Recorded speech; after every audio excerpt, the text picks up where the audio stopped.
नमस्कार, आप देख रहे हैं भारतीय नायक और मैं हूं आपके साथ वैशाली। अंधेरी कोठरी 45 किलोमीटर पैदल चले अमेरिका कैसे पहुंचे थे, लौटे भारतीयों की डंकी वाली आप बीती पढ़िए। फिल्म डंकी में शाहरुख खान द्वारा निभाए गए किरदार की तरह ही कई भारतीयों ने अमेरिका और अन्य देशों में बेहतर जीवन की तलाश में असंवैधानिक तरीके से यात्रा की थी। हाल ही में कुछ भारतीयों ने अपनी आप बीती साझा की। उन्होंने अपनी यात्रा में कड़ी कठिनाइयों का सामना किया और अतः वापसी की।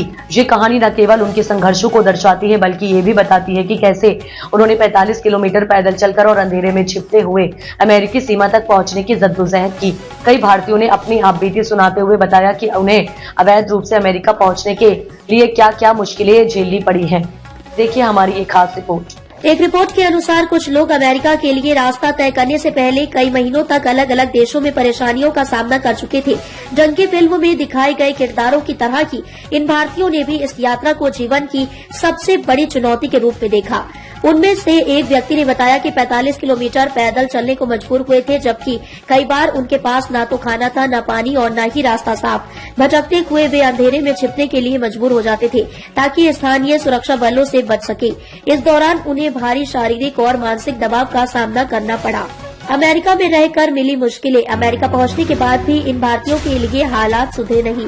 वहां के स्थानीय नियमों और शर्तों को समझने में वे बुरी तरह से फंसे हुए थे। इन भारतीयों ने बताया कि अमेरिका में स्थायी रूप से बसने का सपना टूट चुका था और वहां रहकर उन्हें एहसास हुआ कि वैध रास्ते से इमिग्रेशन करना कितना जरूरी है। न केवल उनके लिए बल्कि उनके परिवारों के लिए भी यह एक चेतावनी बन गई।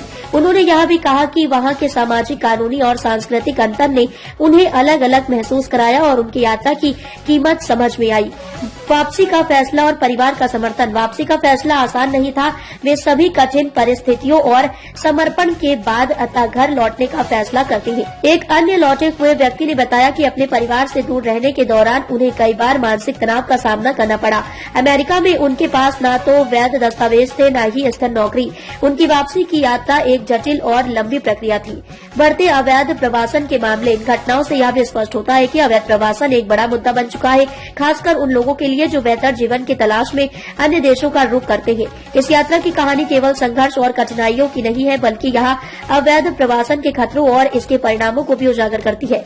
हमें यह बताती है कि विदेश जाने के वैध रास्ते से ही जीवन की असली सुरक्षा और स्थिरता मिल सकती है।